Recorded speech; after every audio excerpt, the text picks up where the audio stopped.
श्रावण के महीने की पंचमी कौन सी तिथि? पंचमी। चाहे वो शुक्ल पक्ष की हो चाहे वो कृष्ण पक्ष की। चढ़ाते हो आप लोग पंचमी के दिन, चाहे नाग पंचमी हो, चाहे श्रावण महीने की शुक्ल पक्ष की, चाहे कृष्ण पक्ष की पंचमी हो,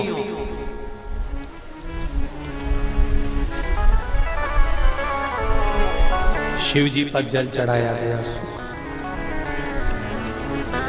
और समझ लो अच्छे से,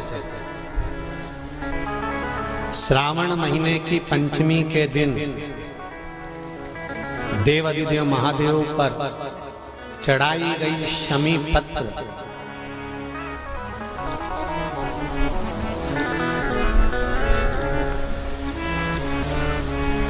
शंकर भगवान पर चढ़ाई गई शमी पत्र आस्तिक मुनि का नाम लेकर, कौन से मुनि?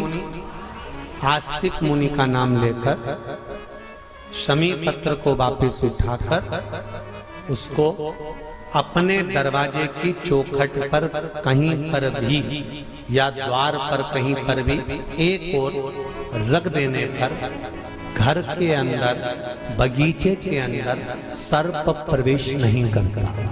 ध्यान रखिए, सर्प प्रवेश नहीं करेगा। शमी पत्र समर्पित करने पर, उस शमी पत्र को आस्तिक मुनि का स्मरण करने पर, कौन से मुनि है? आस्तिक मुनि का स्मरण करने पर भीतर घर के अंदर बगीचे में सर्प भी प्रवेश नहीं। उस शमी पत्र में जया, विषहरा, शामली वारी, दौतली और देव, ये पांचों कन्याओं का भाव प्रकट हो जाता है और वो कन्याएं हमारे घर के द्वार की रक्षा करती हैं। तुम्हारे घर की बहन बेटी क्या करती है? तुम्हारे घर की बहन बेटियां क्या करती हैं? घर में बहन बेटी आती हैं तो बद्दुआ देकर नहीं जाती। घर में कन्याएं रहती हैं, बद्दुआ नहीं देती। घर की बेटियां जब दरवाजा छोड़कर शादी कर वाले दिन, विदाई के दिन अगर जाती भी हैं तो बेटियां हाथ में धान भरकर फेंक कर जाती हैं कि मेरा मायका खूब फले फूले आगे बढ़े। छापे लगाकर चली जाती हैं कि हमने हमारी जीवन की सारी दौलत, जीवन का सारा सुख अपने मायके में दे दिया है। वो बेटियां होती हैं। तो जया,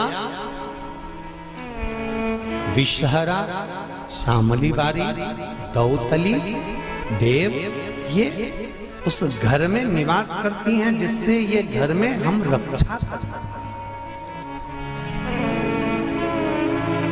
रक्षा कर सकते। श्रावण के महीने की पंचमी कौन सी तिथि? पंचमी। चाहे वो शुक्ल पक्ष की हो चाहे वो कृष्ण पक्ष की। श्रावण महीने की पंचमी के दिन शंकर भगवान पर जिस जिस परिवार के व्यक्ति का कांवड़ जल हमने बताया है आपको, जरूरी नहीं है कि डंडा बांधकर 2 कावड़ के जल के लोटे लेकर जाओ, आप अपने हाथ में भी 2 पात्र लेकर जा सकते हैं। पंचमी तिथि के दिन हाथ में 2 लोटे जल के, 2 कलश जल के जब हम शंकर भगवान को चढ़ाते हैं तो ऊपर जो कमंडल होता है शिव जी के ऊपर जलधारी होती है जिसमें जया, विषहरा, शामली बारी, दौतली और देव, शंकर भगवान की 5 बेटियां जिसमें विराजमान होती हैं। जब हम जल समर्पित करते हैं, हमारे पीढ़ी में, परिवार में अगर कोई अधोगति में मर गया होता है, कुंवारी अवस्था में चले गया होता है, गर्भ में मर गया होता है, गर्भ के बाहर निकलकर भी अगर कुंवारी अवस्था में चले गया होता है, तो श्रावण महीने की दोनों पंचमी पर परिवार का अगर कोई एक व्यक्ति भी जल चढ़ा देता है शंकर भगवान पर, तो सर्प की योनि में नहीं पड़ता, जीव मुक्त हो जाता, प्रेत योनि में सर्प की योनि से मुक्त हो जाता।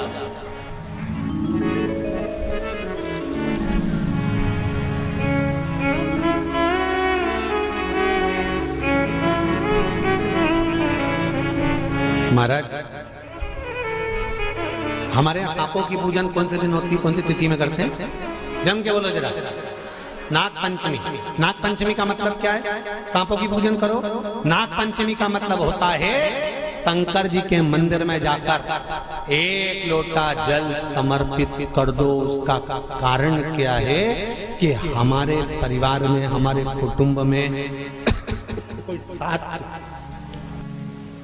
कुटुंब में, परिवार में कोई 7 पीढ़ी के अंतर्गत भी अगर कोई जीव तड़प रहा होता है, पड़ा हुआ होता है, उसकी मुक्ति नहीं होती है, तो पंचमी का चढ़ा हुआ जल उस जीव को प्राप्त हो जाता है और वो जीव तर जाता है, उसका फिर जन्म नहीं होता, वो तर। इसको मुक्तता कहता है, इसको मोक्ष कहता है।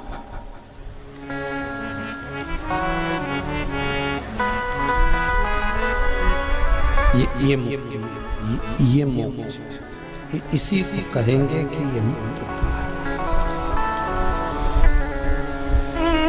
महाराज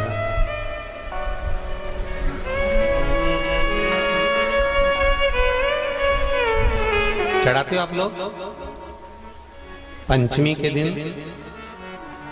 चाहे नाग पंचमी हो, चाहे श्रावण महीने की शुक्ल पक्ष की, चाहे कृष्ण पक्ष की पंचमी हो,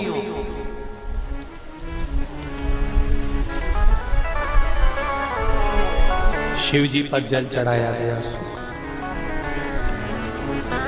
और समझ लो अच्छे से, श्रावण महीने की पंचमी के दिन देवाधिदेव महादेव पर चढ़ाई गई शमी पत्र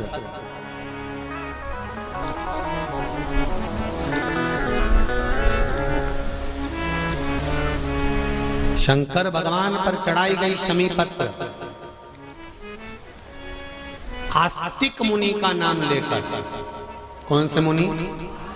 आस्तिक मुनि का नाम लेकर शमी पत्र को वापस उठाकर उसको अपने दरवाजे की चौखट पर कहीं पर भी या द्वार पर कहीं पर भी एक ओर रख देने पर घर के अंदर, बगीचे के अंदर सर्प प्रवेश नहीं करता। ध्यान रखिए, सर्प प्रवेश नहीं करेगा। शमी पत्र समर्पित करने पर, उस शमी पत्र को आस्तिक मुनि का स्मरण करने, कौन से मुनि है? आस्तिक मुनि का स्मरण करने पर भीतर घर के अंदर बगीचे में सर्प भी प्रवेश नहीं। उस शमी पत्र में जया, विषहरा, शामली वारी, दौतली और देव, ये 5 कन्याओं का भाव प्रकट हो जाता है और वो कन्याएं हमारे घर के द्वार की रक्षा करती हैं। तुम्हारे घर की बहन बेटी क्या करती है? तुम्हारे घर की बहन बेटियां क्या करती हैं? घर में बहन बेटी आती हैं तो बद्दुआ देकर नहीं जाती। घर में कन्याएं रहती हैं, बद्दुआ नहीं देती। घर की बेटियां जब दरवाजा छोड़कर शादी कर वाले दिन, विदाई के दिन अगर जाती भी हैं तो बेटियां हाथ में धान भरकर फेंक कर जाती हैं कि मेरा मायका खूब फले फूले, आगे बढ़े। छापे लगाकर चली जाती हैं कि हमने हमारी जीवन की सारी दौलत, जीवन का सारा सुख अपने मायके में दे दिया है। वो बेटियां तो जया, विषहरा, शामली बारी, दौतली, देव, ये उस घर में निवास करती हैं जिससे ये घर में हम रक्षा कर सकते, रक्षा कर सकते। श्रावण शिव महापुराण की कथा में, कल की कथा में एक वर्णन आएगा, उसको ध्यान से सुनिए।